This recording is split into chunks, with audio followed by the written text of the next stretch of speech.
একসঙ্গে ৯৬টি চামচ শরীরে আটকে নতুন রেকর্ড গড়েছেন ইরানের আবুল ফজর সাবের মুখতারি। গিনেস ওয়ার্ল্ড রেকর্ডস কর্তৃপক্ষ তার এই ব্যতিক্রমী কর্তৃত্বকে আনুষ্ঠানিক স্বীকৃতি দিয়েছে। আবুল ফজল দাবি করেন তিনি যে কোনো ধাতব বা বস্তু নিজের শরীরের সঙ্গে আঠাবিহীনভাবে আটকে রাখতে পারেন।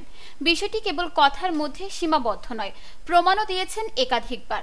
এই প্রতিভা কাজে লাগিয়ে তিনি এর আগেও একই রেকর্ডে নাম লিখিয়েছেন এবং এবার নিজেই নিজের গড়া রেকর্ড ভেঙেছেন। ২০২১ সালে প্রথমবার তিনি ৮৫টি চামচ শরীরে আটকে এই রেকর্ড গড়েছিলেন। তার আগেও একটি রেকর্ড ছিল যেখানে তিনি ৬৪টি চামচ শরীরের সঙ্গে আটকে রেখেছিলেন। এরপর ২০২৩ সালে নতুন করে রেকর্ড গড়ার চেষ্টা করেন এবং সেবার ৮৮টি চামচ আটকে রাখতে সক্ষম হন।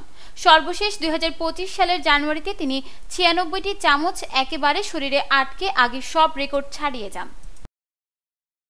আবুল ফজলের বয়স এখন ৫৪ বছর। তিনি জানান, শৈশবে হঠাৎ করে নিজের এই অদ্ভুত ক্ষমতা আবিষ্কার করেন।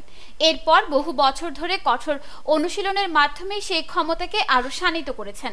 গিনেস রেকর্ড কর্তৃপক্ষকে দেওয়া এক সাক্ষাৎকারে আবুল ফজল বলেন, অনেক বছর ধরে আমি নিজেকে প্রস্তুত করেছি। এই অর্জন আমার নিষ্ঠা ও পরিশ্রমের ফল। আবুল ফজলের বিশ্বাস, তার শরীর থেকে এক ধরনের শক্তি নির্গত হয় যা ধাতব বা অন্যান্য বস্তুকে আকৃষ্ট করে এবং তাকে সেগুলো শরীরে আটকে রাখার ক্ষমতা দেয়। তার মতে এটি তার ভিন্নধর্মী প্রতিভা। এই ব্যতিক্রমী কৃতিত্বের জন্য বিশ্বজুড়ে আলোচিত হচ্ছেন ইরানের এই চামচ মানব। নিউজ ডেস্ক, দৈনিক পূর্বকোণ।